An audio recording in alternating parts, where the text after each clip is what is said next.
संघर्षों के उद्गम से आरंभ हुआ, संघर्षों के उद्गम से आरंभ हुआ, आदर्शों के संगम तक मुझको जाना है, आदर्शों के संगम तक मुझको जाना है। मेरे प्यारे विद्यार्थियों, हिंदी पाठशाला विद डॉक्टर सतीश, मैं आप सभी का अपनी ऑनलाइन कक्षा में स्वागत करता हूँ। हिंदी साहित्य हो या हिंदी का व्याकरण हो, कई सारे ऐसे प्रश्न हैं, कई सारी ऐसी रचनाएं हैं, कई सारे ऐसे कथन हैं, तथ्य हैं जिनमें संदेह बना रहता है और उसका कारण है बहुत सारी किताबों में अलग अलग विवरण मिलना। अब विद्यार्थी किसको सही माने ये बड़ा कठिन है। इसी काठिन्य निवारण के कारण मेरे अंदर ये विचार आया कि अब जो भी सामग्री हो उसे एक प्रामाणिक दस्तावेज के साथ प्रस्तुत किया जाए। इसी श्रृंखला में आज हम आप सभी के लिए उपयोगी सरस्वती पत्रिका और हिंदी का पहला समाचार पत्र उदंत मार्तंड को लेकर आए हैं। उसके विषय में हम लोग एक गहन चर्चा करेंगे। उसके बाद शायद आपको कोई संदेह नहीं रहेगा। यदि आपका संदेह मैं रंच मात्र भी दूर कर पाया तो ये मेरा प्रयास सार्थक सिद्ध होगा। अब हम बात करेंगे, हिंदी साहित्य जगत में बहुत बड़ी क्रांति आई। उदंत मार्तंड और सरस्वती पत्रिका में इन दो क्रांतिकारी पत्र पत्रिकाओं की चर्चा करेंगे। सबसे पहले हम लोग चर्चा करेंगे उदंत मार्तंड। उदंत मार्तंड आप सभी को पता ही होगा कि ये हिंदी का पहला समाचार पत्र है। हिंदी का पहला समाचार पत्र कौन है? उदंत मार्तंड। अब इस नामकरण के पीछे भी रहस्य है, मैं आपको बता दूं। उदंत शब्द का अर्थ होता है समाचार, खबर, वार्ता। उदंत का अर्थ आपको पता चल गया क्या होता है? समाचार, खबर। और मार्तंड का अर्थ तो आप सभी जानते हैं, वो सूर्य का पर्यायवाची है, इसलिए ये इसका नामकरण है। अब कभी कभी ये भी संदेह है कि ये साप्ताहिक था कि मासिक था, कई किताबों में मिल जाता है। यह पत्र साप्ताहिक था। फिर एक प्रश्न बनता है कि यह कब प्रकाशित हुआ? तो हिंदी साहित्य का जो सबसे प्रामाणिक पुस्तकें मानी जाती हैं उनमें नामवाची कोश एक है। उसमें 30 का उल्लेख नहीं है, मई 1826 स्पष्ट लिखा हुआ है। 30 मई सर्व विद्वानों द्वारा सर्वमान्य मत है, इसलिए इसका जो प्रकाशन वर्ष है वो 30 मई 1826 ईस्वी ही सही है। इसके अतिरिक्त कोई भी सन या तिथि गलत है। अब अगला प्रश्न बनता है, ये पत्र कहाँ से प्रकाशित हुआ? एक बात बड़ी आश्चर्य की है, बड़ी हास्यास्पद भी है कि हम हिंदी भाषी प्रदेश 10 हिंदी भाषी प्रदेश, उत्तर प्रदेश, उत्तराखंड, मध्य प्रदेश, दिल्ली, राजस्थान, छत्तीसगढ़, बिहार, हरियाणा, इतने संपन्न, इतने मेधा के धनी लोग, वहाँ से हमारा हिंदी में कोई पत्र नहीं निकल पाया। हमारे हिंदी का जो हिंदी भाषा में सबसे पहला समाचार पत्र निकला वो भी कहाँ से निकला? कलकत्ता से निकला। अरे वाह! कहाँ से निकला? कलकत्ता से निकला। और इसके पहले ऐसा नहीं था कि पत्र नहीं प्रकाशित होते थे, लेकिन उनकी भाषा हिंदी नहीं हुआ करती थी। उनकी भाषा बांग्ला, उर्दू, अन्य भाषाओं में, अंग्रेजी आदि में निकला करता था। इसलिए हिंदी भाषा का जो पहला समाचार पत्र है वो कलकत्ता से निकला। और इसके संपादक, धन्य है ऐसी प्रतिभा, उसको प्रणाम करना चाहिए, पंडित जुगल किशोर शुक्ल, जो कानपुर के थे। इनके अंदर ये विचार आया और इसका प्रकाशन कलकत्ता से हुआ। पत्र के संदर्भ में कुछ बातें बहुत महत्वपूर्ण हैं, उनकी चर्चा कर लेनी चाहिए कि पुस्तक, उसका आकार क्या था। जो सबसे पहले जो पत्र प्रकाशित होना शुरू हुआ तो पुस्तक के आकार में ये उसकी साइज का है, छपता था। और इसमें दिन भी लिखा हुआ है कि यह सतवारे मंगलवार को, यानी कि वो हर मंगलवार को, सप्ताह के मंगलवार को निकलता था और इसके 79 अंक ही निकल सके। और इसके कितने अंक निकल सके? 79 अंक निकल सके। 79 याद रखना है। प्रिय विद्यार्थियों, एक बात समझ लेनी चाहिए, हम लोग किसकी चर्चा कर रहे हैं? उदंत मार्तंड। और उदंत मार्तंड क्या है? हिंदी भाषा में हिंदी का पहला समाचार पत्र है। क्या है? पहला समाचार पत्र है। अब इस पत्र ने वास्तव में इसकी जो भाषा थी, पत्र की भाषा क्या थी? ब्रज और खड़ी बोली थी।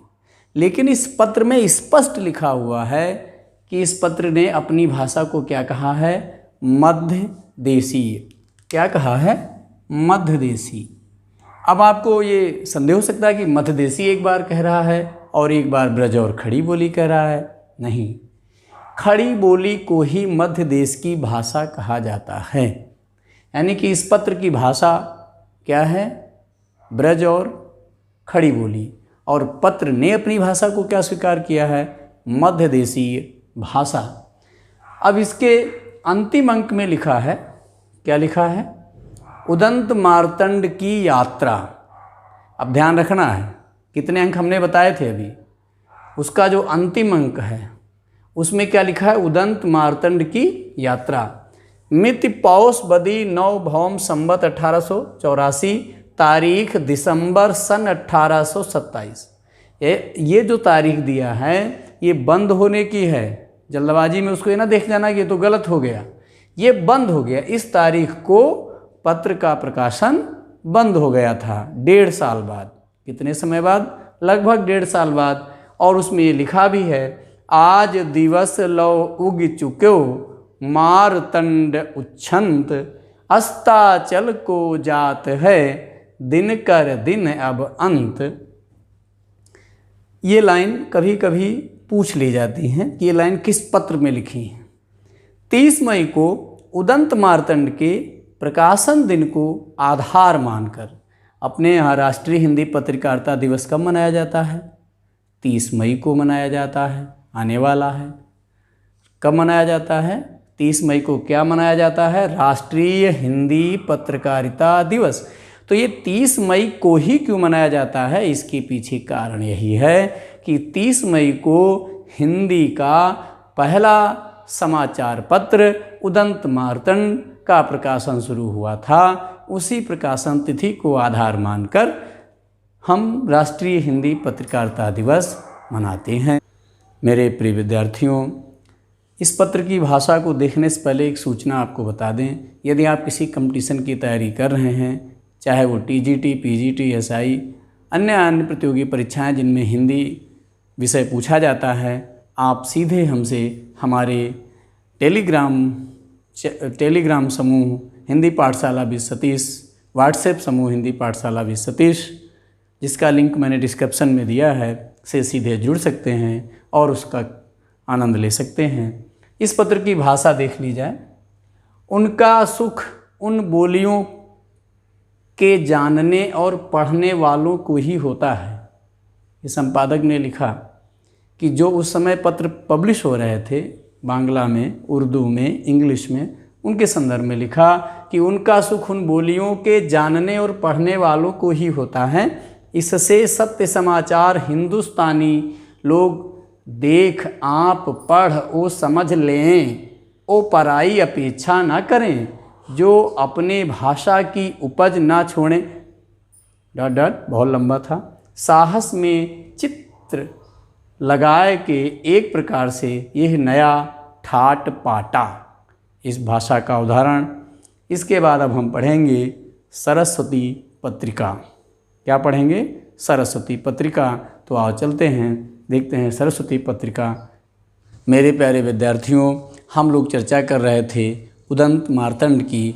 अब हम चर्चा करेंगे सरस्वती पत्रिका की।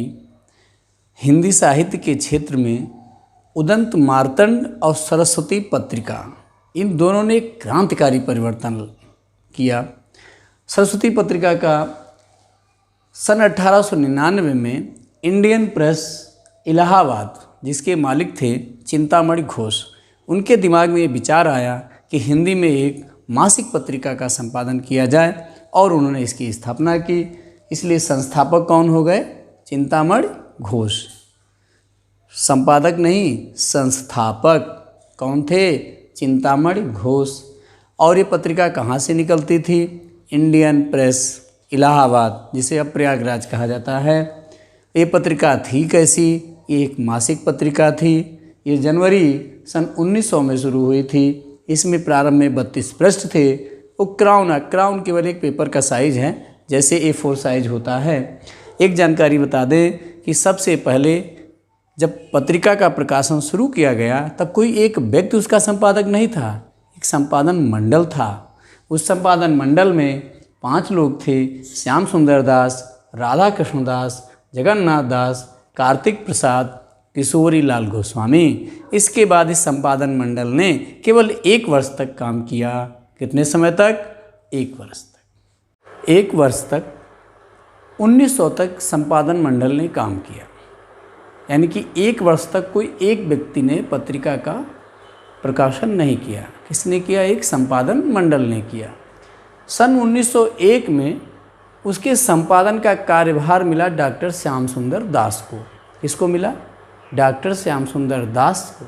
श्याम सुंदर दास जी ने 1901 से लेकर 1902 तक उसका संपादन कार्यभार बड़ी सुंदरता के साथ संभाला और उसके तत्पश्चात साहित्यिक व्यस्तताओं के कारण उनके बाद 1903 में महावीर प्रसाद द्विवेदी ने सरस्वती पत्रिका के संपादन का कार्यभार संभाला। और द्विवेदी जी ने जब से, द्विवेदी जी का अर्थ महावीर प्रसाद द्विवेदी लिया जाए, द्विवेदी जी के संपादन काल में सरस्वती पत्रिका की यश, उसकी कीर्ति चतुर्दिक फैल गई और ये साहित्य के सजने और संवरने, साहित्य के व्याकरण सम्मत बनाने का कार्य जो द्विवेदी जी ने किया वो एक स्वर्ण काल था। द्विवेदी जी के बाद, यानी कि द्विवेदी जी ने 17 वर्ष तक किया संपादन।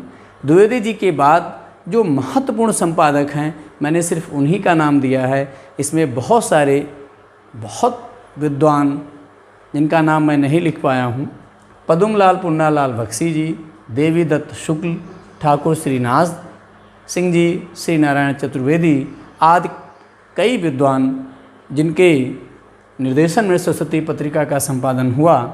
1905 तक सरस्वती पत्रिका के मुख पृष्ठ पर काशी नागरी प्रचारणी सभा का नाम लिखा रहता था, लेकिन वो 1905 में उसके मुख पृष्ठ से हट गया। 1908 में द्विवेदी जी का लेख संपत्ति शास्त्र की भूमिका कहाँ छपा था? सरस्वती में। Very good. 1908 में। अब ये प्रश्न भी कभी कभी पूछा जाता है कि संपत्ति शास्त्र की भूमिका लेख किसका है, पुस्तक का भी नाम है, तो आपको ध्यान रखना है आचार्य महावीर प्रसाद द्विवेदी जी का है। हिंदी की जो पहली मौलिक कहानी दुलाई वाली, वो भी सरस्वती पत्रिका में ही छपी थी। और ये प्रश्न भी पूछा जाता है कि हिंदी की प्रथम मौलिक कहानी का नाम क्या है? दुलाई वाली। किस सन में छपी? 1907। वो सरस्वती में ही छपी थी। किशोरी लाल गोस्वामी की कहानी इंदुमती, पता है ना? इंदुमती की रचनाकार का नाम किशोरी लाल गोस्वामी, सरस्वती के प्रथम अंक में छपी थी। सरस्वती पत्रिका के माध्यम से आचार्य महावीर प्रसाद द्विवेदी जी ने भाषा को व्याकरण सम्मत बनाने का कार्य तो किया ही, तमाम लेखकों का सृजन भी किया, तमाम लेखकों को सजाया संवारा। और उसमें जो आप ध्यान देंगे कि सरस्वती पत्रिका का संपादन 1903, यानी कि जो भारतेंदु युग था, भारतेंदु युग जो 1900 तक जो कविता थी वो कैसी थी? वहाँ समस्या पूर्ति पर कविता लिखी जा रही थी, पुराने ढंग की। उसके स्थान पर अब क्या लिखा जाने लगा? खड़ी बोली की कविताएं। कैसे लिखी जाने लगी? खड़ी बोली की कविताएं। जून 1980 के बाद इस पत्रिका का प्रकाशन बंद हो गया। कब बंद हुआ? जून 1980 के बाद इस पत्रिका का प्रकाशन बंद हो गया और उस समय इसके संपादक निशीथ राय थे। सन 1962 जनवरी के महीने में सरस्वती पत्रिका की हीरक जयंती मनाई गई। कब मनाई गई हीरक जयंती? 1962 में। प्यारे विद्यार्थियों, आज हम लोगों ने दो महत्वपूर्ण हिंदी जगत में क्रांतिकारी पत्र, उदंत मार्तंड क्रांतिकारी पत्रिका, सरस्वती पत्रिका, इन दोनों का सूक्ष्म अध्ययन किए। अगली बार हम फिर अगले वीडियो में नए विषय के साथ मिलेंगे। तब तक के लिए जय हिंद, जय भारत।